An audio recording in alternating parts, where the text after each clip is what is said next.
pinakilala ka niya sa akin kasi si Coach Jamike, isa sa mga assistant coach ng TNT. So sabi niya, may papakilala ko sa iyo, idol na idol ka. O yun, nung pinakilala sa akin, to si Big Mike. Idol na idol ka niyan. Ganyan-ganyan. E di, kwentuhan. Maya-maya, tingin jersey. Siyempre, para lalong ganahan, bigay jersey. Nung pagkakuha ko po ng jersey na yun, ganda po nang nilaro ko next game po. Opo, parang nag-double-double po kagad ako. Parang pinasa po ni Coach Kuya RDO yung powers po niya nung time na yun. Pero totoo talaga na pina-follow mo yung style of playing niya. Opo, ni Coach Del po. Kasi po, dahil nga po big man po ako, sinabihan na rin po ako na kahit papano, sa loob po kasi ako nung grade school, tsaka up until ng mga first year, second year high school po, dapat daw po gayahin ko po si Coach Del na may tira po sa labas. So doon po talaga pinag-aralan yung para dahan-dahan po mag-shift yung laro ko sa labas kay Coach Del po. Kasi si Coach Del po, nakita niyo naman po yung achievements po niya. And napakasimple lang po ng galaw ni Coach Del na yung malilinis po na galaw. Yung mga alam po. Diba? Di po, pero ginaya ko po talaga lalong-lalo na po yung 3-point shooting ni Coach Del. So hindi ka pa nagpa-practice ng mga ganyan? Ganun. Wala po. Kunwari.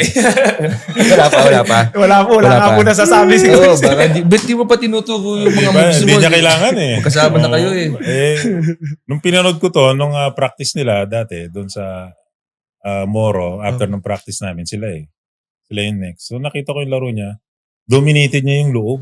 Yung ilalim, ganyan-ganyan. Kaya pala ganun nga na gusto ng coach nila na kahit pa paano, tumitira-tira na rin siya sa labas. Pero na-improve niya. Nagkaroon na rin siya ng shooting, naging stretch big na rin siya, stretch. So malaking additional yun. Opo, Coach. So from big man to smalls. Opo. Ano po kasi Coach Del, nung grade school po talaga ako. Batang PBA din ako, Coach Del. Talk and text din po ang team mo.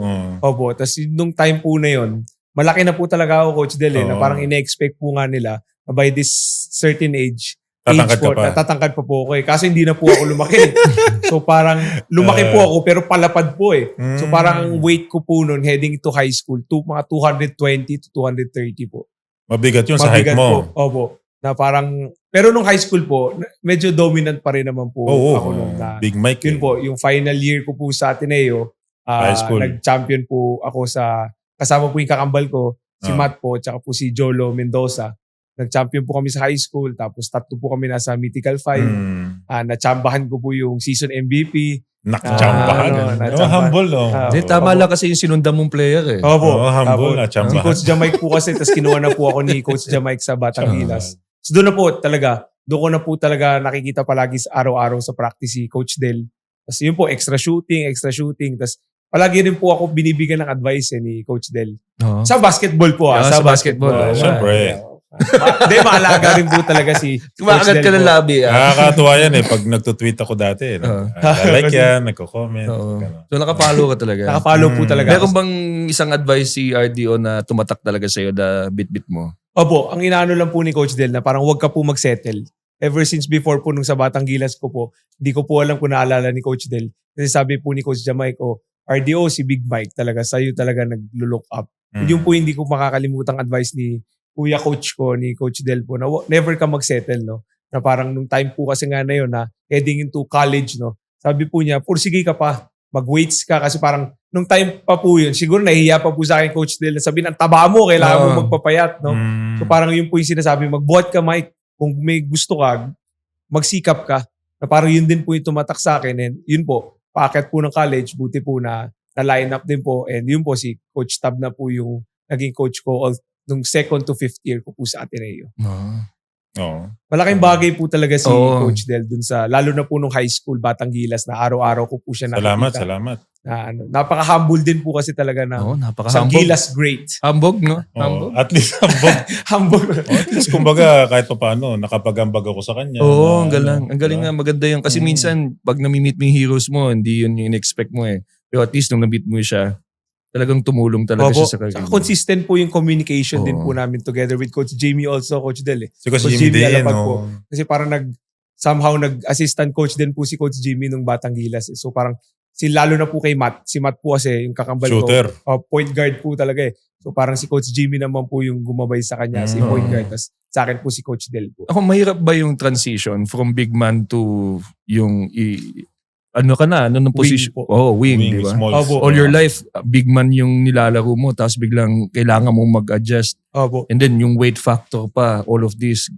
Paano yung ginawa mo niyan na disiplina? Adaptation siguro, Opo. no? Well, nung pagpasok ko po kasi ng first year college, di pa po ako naniniwala na parang may kinalaman po yung physique ko dun sa pagbabantay ng mga gwardiya. Hanggat po nung na-experience ko po talaga yung first year college na parang first game po si Coach Bo Perasol po yung coach. Pinasok po agad ako ni Coach Bo. Tapos unang-unang possession po, talagang iniwan na po ako ni Kuya Mac Bello po. Na parang doon na po nagsimula na parang kailangan ko na po magbago. So parang all throughout po nung first year ko, doon na po, at doon ko na rin po, naging kami na rin po nung eventually wife ko po, si Amy.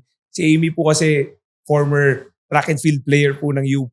Okay. So parang siya rin po yung gumabay sa akin ng proper diet, and then yung takbo po sinasabayan ko po siya araw-araw. So doon na po from 230, dahan-dahan po nag-lose ng 10 pounds, 10 pounds, hanggang po nung heading to second year, ay in-announce nga po si Coach Tab po yung magiging coach.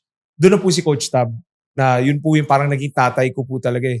Up until now po, na parang nung pangarap po kasi ni Coach Tab, lalo na po sa amin noon araw, sabi po niya, gusto po niya, pag nag-apply po kami sa draft, meron po kaming mapupuntahang team. And sinabihan po niya talaga sa akin na kung gusto mo mag-pro, at least ma-line up ka sa PBA, kailangan mo mag-slim down and at the same time, matuto maglaro po sa wing.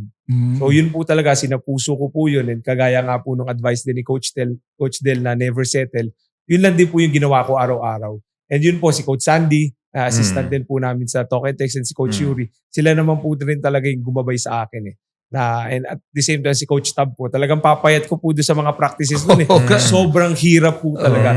Pero at the end of the day naman po, magbe-benefit din po yung performance ng player, lalo na pag nangangarap po silang maging professional basketball player. Ang ganda marinig yung gano'n, no? Yung coach nilatag na sa yung path mo to where you want to be. Sakto naman yung yung pag-adjust mo ng weight. Sakto. Nung dumating na si Coach Tab, ano nang timbang mo nun? Ano po, nung first year po, nag-lose na po ako kasi nung first year college po, buong taon po talaga, Nag-focus ka sa focus po pag-slim. talaga ako sa weight ko. Tapos God willing po na yung kakambal ko, ever since before po, guard eh. So syempre lahat po ng kaya kong ma-absorb kay Matt, talagang nagpaturo rin po ako. And si Coach Rob Labagala rin, Coach Del. Ayun. Yun din po, nag-skills training po kami. And lahat talagang nagsikap po talaga para pagdating po ni Coach Tab. Siyempre si Coach Tab no, Coach Del, Gilas coach din po eh, di ba? Oo, coach So namin parang siya nun eh. lahat po kami parang ano kaya mapapala natin, nakakatakot eh, di ba? Parang nasungit-sungit pa naman po no, ni Coach Tab. So parang nung first year po ni Coach Tab, bumaba na po yung weight ko no 185. So layo na po nung timbang Sakto, ko. no? Sakto po talaga. Tsaka sa hirap ng training ni Coach Tab. Opo. Parang mabilis na po yung 3 hours kay Coach Tab eh. Oh. Lalo na po, yung nagsimula po kasi si 3D, Ravenna, si kambal ko po, si Isaac Go, ako, tsaka si Adrian Wang po. Sabay-sabay po kami nun eh. First year ni Coach Tab, yun na rin po yung parang naging core nung binuo po ni Coach Tab na grupo po. Nung B-Bob nga po. So, yun po, second year to fifth year ko po, si Coach Tab na po yung all throughout ang coach po namin. Thank you for watching Balyahan with GB and RDO, powered by Sports Plus, the official gaming partner of the Philippine Olympic Committee. Kung nagustuhan mo ang napanood mo, here's some more videos. Huwag mo rin kalimutang mag-like, comment at subscribe para lagi kang first dibs sa bagong videos ng Balyahan.